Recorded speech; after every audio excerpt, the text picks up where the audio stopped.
Allah bade ngarasakeun ngadamel makhluk nu mungkin, lajeng Allah ngawujudkeun Nur Muhammad dipayunkeun, lajeng Allah ngarasakeun ngadamel makhluk nu lian, kabeh tina Nur Muhammad sakur makhluk nu warujud, kaya aras rajeng kursi, bumi langit jeung pangeusi, Allah nu langkung kawasa anu ngadamel manusa. Saparantos lami jaman kinten 2000 tahun, lajeng Allah ngarasakeun ngadamel pimanusaeun.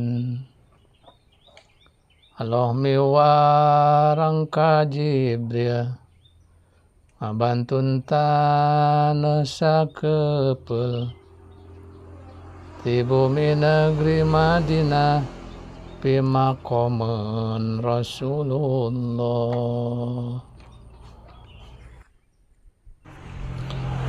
Lajeng taneuh dijantenkeun Nabi Adam pibapaeun, sakabeh jalma di dunya irodat nu maha mulya.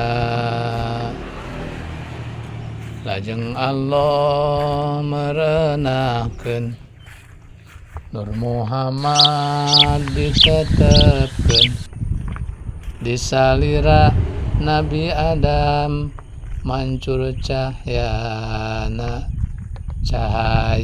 serem.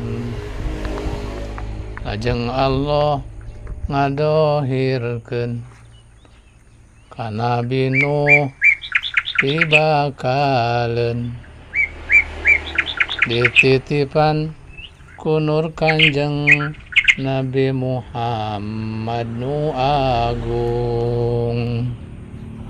Lajeng Allah ngadohirkeun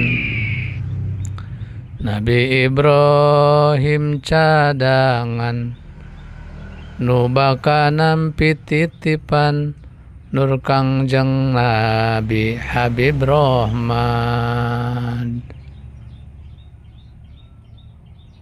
Ulah alihna Nur Kangjeng disalira nu aragung, akhir ngalih ka Abdullah rama Kangjeng Rasulullah. Enak kures pangkasepna Sayyid Abdullah wastana, memang kasep titadina tambih mancur cahayana, sehingga pada nyebatkeun urang Mekah urang Yaman, Abdullah bintangna alam, kabeh jalma pada ngalem, kabeh istri barogoheun, nu lengoh jeung nu bogaeun, salakina timuruan ka Abdullah arambekeun. Ya Nabi salam alaika, ya Rasul salam alaika.